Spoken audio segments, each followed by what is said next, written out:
శరణాగతి కాదు. ఇప్పుడు నువ్వు కూర్చున్నావు చెట్టు కింద, పైనుంచి కొమ్మ కింద పడుతోంది, నేను శరణాగతి చేశాను, నాకు దెబ్బ తగిలిన ఆయనకే కదా దెబ్బ తగులుతుంది అని చెప్పి నువ్వు కూర్చోకూడదు. నాలో కూర్చుంటారా శరణాగతి చేశామని?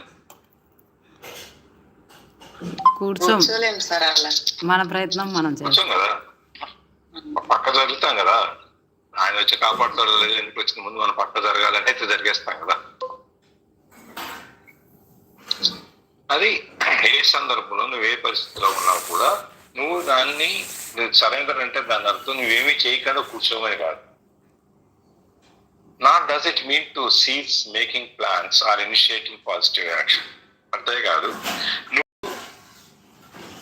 ఏ ప్రణాళికలు వేయకుండా నువ్వు ఒక సానుకూలమైనటువంటి చర్యని నువ్వు మొదలు పెట్టకుండా ఉండటం కాదు. శరణాగతి చేసే